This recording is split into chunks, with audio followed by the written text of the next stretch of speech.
Je druhý červnový týden a v samém srdci Slovácka šplhají teploty vysoko přes 30. Ideální počasí na slunění se, zmrzlinu, ale i fotbal. 17. ročník turnaje McDonald's Cup vrcholí, jsme na svátku fotbalu v Uherském Hradišti. Jdeme na to. Probojovat se z více než 80 000 dětí ze základních škol do celorepublikového finále se podařilo téměř 300 kluků a holek. Vyvrcholení celoročního fotbalového snažení 16 nejlepších týmů může začít. A společnost McDonald's u toho opět nemohla chybět. Za nás takový turnaje zatím ještě nebyly a to přišlo až teďka poslední dobou a to je jenom dobře. Nasazení a radost ze hry byla vidět v každém okamžiku. Za nás nebyl ani McDonald's.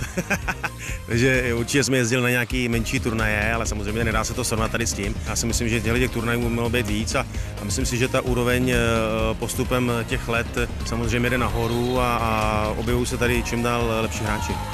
Zahambit se nenechali ani fanoušci, kteří podporovali své favority na všech 4 hřištích, kde se utkání konala. A že se bylo na co dívat. Co si myslím, že je opravdu speciální na McDonald's Cupu, je ten tým lidí, který ho organizuje. Protože to je tak kompatibilní tým lidí z různých oborů, kteří, jak se dneska s oblibou říká, na sebe slyší. To si myslím, že není tak obvyklé a že to je naše největší deviza. Ano, těm všem patří velký dík za to, že umožní klukům a holkám na hřišti zažívat pocity jako při finále mistrovství světa. Strategie, nasazení a neskutečná touha po vítězství. Nefalšované emoce, radost ze hry i smutek z prohry.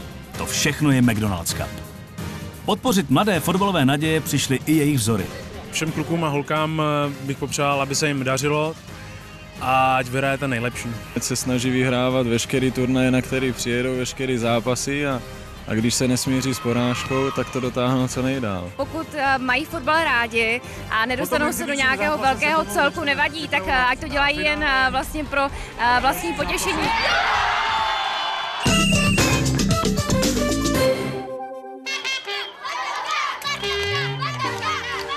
Jako již tradičně se do finálových zápasů probojovalo i několik holek. Určitě jsem tady viděl několik talentů, ale myslím si, že tady jsou i 2 dívky, o kterých asi brzy uslyšíme. Chtěla bych hrát za Spartu. Nebojovalo se pouze na hřišti. Své fotbalové dovednosti si mohli kluci i holky vyzkoušet v game zóně. Přesnost, kličkování i tvrdá střela. To vše se ve fotbale hodí. A taky být ve správný čas na správném místě. Že, pane kameramane?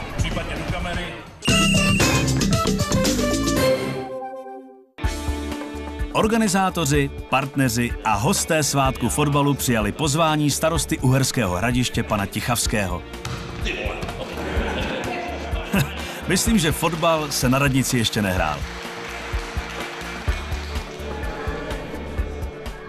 Děti zase vzali útokem místní kino, kde na ně čekal zasloužený odpočinek a zábava u animovaného filmu.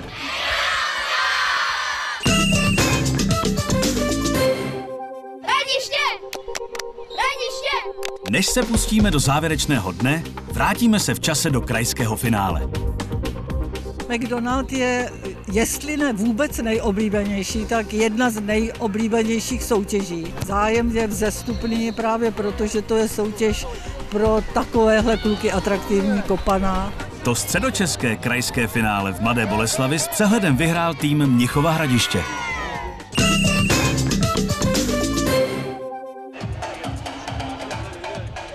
Atmosféru blížícího se finále bylo potřeba trochu uvolnit.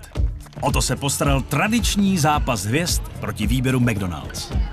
A že nešlo ani tak o výsledek, jako spíš o zábavu, dokládá i poločasové interview s Jakubem Kohákem. Tak je to zadržený takový výkon od nás, my nechceme moc jako machrovat. Hrajeme tak jak kdo, někdo na 10, někdo na 70%, já hraju na 10% a 4-0 mluví za vše. A jaký je jeho vzkaz všem mladým fotbalistům? Když nemůžeš, přidej. Ve finále si to rozdali týmy Mnichova Hradiště a základní školy Mariánka v Praze. Kluci, holky i trenéři obou týmů do toho dali opravdu všechno. Vyhrát ale může jenom jeden. Před závěrečným vyhlášením vítězů se mohli diváci podívat na taneční a gymnastickou show, o kterou se postarali žáci místní sportovní školy. Každý rok se koná McDonald's Cup, každý rok ho hraje 80 000 dětí a každý rok se zúčastňuje téměř 84% základních škol.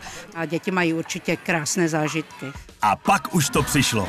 Vítězové 17. ročníku si došli pro zaslouženou odměnu za celoroční fotbalové snažení. Díky McDonald's, díky organizátorům, ale hlavně díky klukům a holkám, kteří tento výjimečný turnaj hrají. Vyvrcholení 17. ročníku McDonald's Cupu, tedy svátek fotbalu tady v Uherském Hradišti, máme za sebou a za rok